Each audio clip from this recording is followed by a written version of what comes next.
Hello, this is Tony Heller from RealClimateScience.com with a discussion of the world's #1 apartheid state. Every 4 years right before an election, Black Lives Matter trends on Google. It happened in 2016 and it happened again in 2020. And then right after the election, the trend disappears.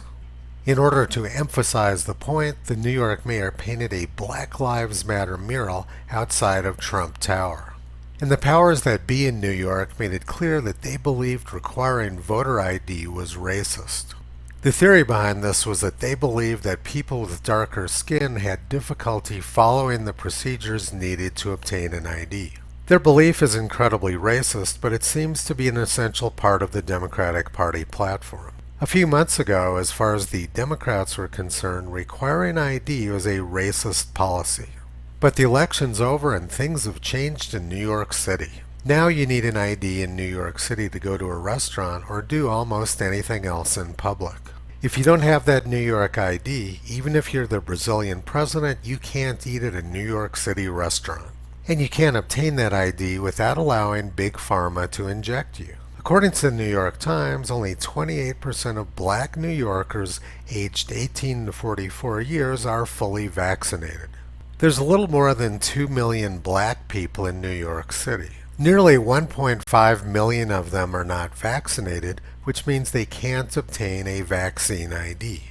So about 1.5 million black people in New York City are not allowed into restaurants anymore and are essentially barred from every other aspect of public life. If somebody would have told you 2 years ago that in the year 2021 most black people would not be allowed in restaurants in New York City, you probably would have called them a conspiracy theorist. The election's over and New York is now the world's #1 apartheid state. This is why Malcolm X called the white liberal the most dangerous thing in the entire Western Hemisphere. There are many whites who are trying to solve the problem, but you never see them going under the label of liberals. That white person that you see calling himself a liberal is the most dangerous thing in the entire Western Hemisphere. He's the most deceitful. He's like a fox, and a fox is always more dangerous in the forest than the wolf. You can see the wolf coming. You know what he's up to. But the fox will fool you. He comes at you with his mouth shaped in such a way that even though you see his teeth, you think he's smiling. You take him for a friend. There are many whites who act friendly toward Negroes. A fox acts friendly toward the lamb. And usually the fox is the one who ends up with the lamb chop on his plate. The wolf doesn't act friendly. And therefore the wolf has more difficulty in getting the lamb chop in his plate.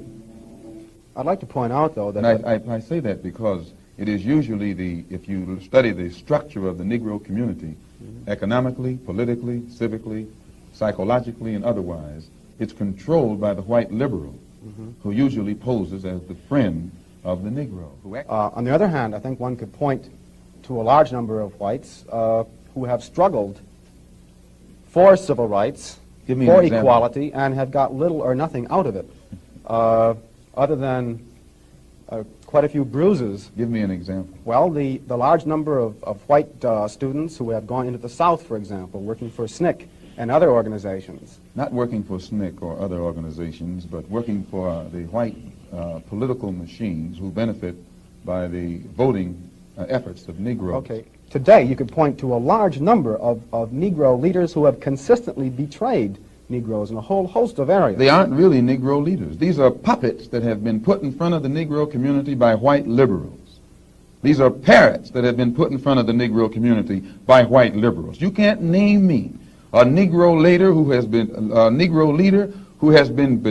has betrayed Negroes, who has not been endorsed, sanctioned, subsidized, and supported by the white liberals. H.L. Mencken said that the urge to save humanity is almost always a false front for the urge to rule. Toto has been around white liberals his entire life, and that's the observation he's made as well.